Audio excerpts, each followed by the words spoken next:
అందరికీ నమస్కారం. ఈరోజు నేను చెప్పబోయే స్టోరీ మాత్రం చాలా అంటే చాలా ఇంట్రెస్టింగ్గా ఉంటుంది. ఇలాంటి వీడియోస్ ఈ జనరేషన్ వాళ్ళకి చాలా మోటివేటివ్గా అనిపిస్తుంది. 1000 మందిలో ఒక్కరు మారినా చాలు అనే ఉద్దేశంతో నేనైతే ఈ వీడియోని షూట్ చేస్తున్నాను. నా రిక్వెస్ట్ ఏంటంటే మీరు వీడియో చూసే ముందు ఒక లైక్ చేసి చూడండి. మీరు లైక్ చేయడం వల్ల నాకు కొంచెం మోటివేటివ్గా అనిపిస్తుంది. వీడియో ఇంకా ఎక్కువ మందికి రీచ్ అయ్యే ఛాన్స్ ఉంది. స్టోరీ నేమ్ వచ్చేసి బద్ధకం. ఇక స్టోరీలోకి వెళ్దామా?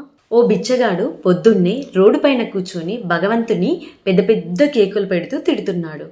ఆ దారి వైపుగా వెళ్తున్న ఆ దేశపు రాజుగారు గుర్రం మీద వెళ్తూ ఈ కేకలన్నీ విన్నారు. ఏమైంది నీకు?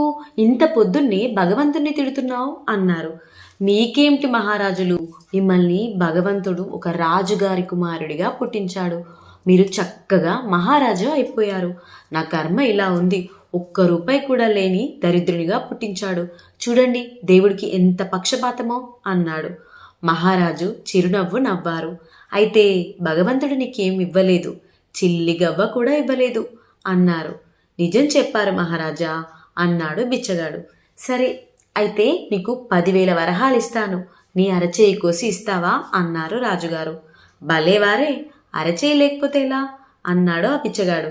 సరే నీ కుడికాలు మోకాలు వరకు కోసుకుంటాను, 1,00,000 వరహాలు ఇస్తాను, ఇస్తావా అన్నారు రాజుగారు. ఇంత మాట! ఆ గాయం మానడానికి ఎంతకాలం పడుతుందో ఏమిటో, ఇవ్వను అని అన్నాడు బిచ్చగాడు. అన్నింటినీ కాదంటున్నావు, ఆఖరిగా అడుగుతున్నాను, 10 లక్షల వరహాలు ఇస్తాను, నీ నాలుక కోసి ఇస్తావా అన్నారు రాజుగారు. అమ్మో, మీరు నా జీవితాన్నే అడిగేస్తున్నారు, ఇవి లేకపోతే నేను ఎలా జీవించను అన్నాడు బిచ్చగాడు. ఓహో, అయితే నువ్వు పేదవాడివి కాదన్నమాట. నీ దగ్గర 10,000 కన్నా విలువైన అరచేయి, 1,00,000 రూపాయల కన్నా విలువైన కాళ్ళు, 10 లక్షల కన్నా విలువైన నాలుక, ఇంకా ఎంతో విలువైన శరీర అవయవాలు ఉన్నాయి కదా.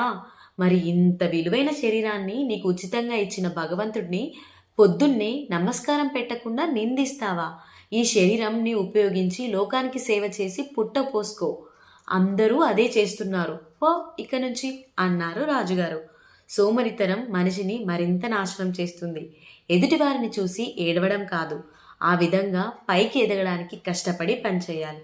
అటువంటి ఆలోచన మనలో బలంగా ఉండాలి. మంచి ప్రణాళిక సిద్ధం చేసుకోవాలి. అంతే తప్ప కష్టపడడానికి సిగ్గుపడితే జీవితం నాశనం అవుతుంది.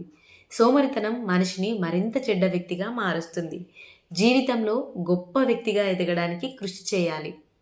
ఫ్రెండ్స్, వీడియో ఇక్కడికి సమాప్తం. వీడియోలో ఎక్కడ నచ్చినా ఒక చిన్న లైక్ చేయండి. ఇలాంటి మరిన్ని వీడియోస్ కోసం సబ్స్క్రైబ్ చేయడం మాత్రం అస్సలు మర్చిపోకండి. అంతకంటే ముందు మీరు ఎక్కడి నుండి ఏ ఊరు నుండి వీడియో చూస్తున్నారో కూడా కామెంట్ చేయండి.